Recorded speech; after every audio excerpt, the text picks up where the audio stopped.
Well, of course, we are now headed into fall. Everybody's back in school, but it also means that farmers are heading into harvest season. And it's not really just farmers who need to be aware of safety near fields. The Valley Today's Christy Larson joins us live from Butler Machinery in Fargo with more. Good morning, Christy.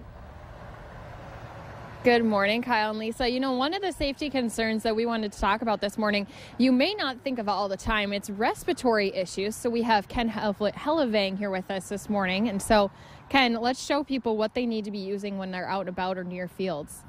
Well, what we have is an N95 mask. We want more than just a basic dust mask because the fine grain particles, the very small dust particles, mold spores will go through that kind of a mask. And so typically what I tell people to look for is either the N95 or it'll have two straps on it to make sure that it's secure. And it's very important that we think about protecting ourselves from a respiratory concern, because grain dust maybe isn't a big deal one time, but over time it just kind of accumulates and causes us respiratory problems.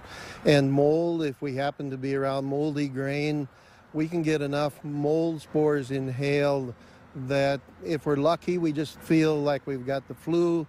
Under real bad scenarios, people have actually died because of the massive amount of mold spores and the body just can't deal with it.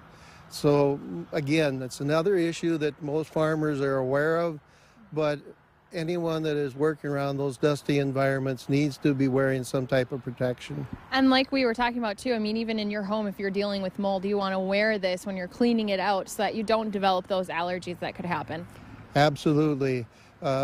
We maybe sometimes overlook that mold really is a respiratory concern, particularly for people with asthma. It's a trigger. But wearing a mask like this will keep those mold spores out, so as we're working around that environment, we aren't having a reaction of some kind. Yeah. I mean, it's just something so simple that you can wear to stay safe. And again, we're going to be going over just a few more things for you to be looking out for this harvest season coming up in the last half hour of the Valley Today. All right, Christy Larson reporting live for us. Important safety reminders for everybody as we head into harvest season. Thanks, Christy.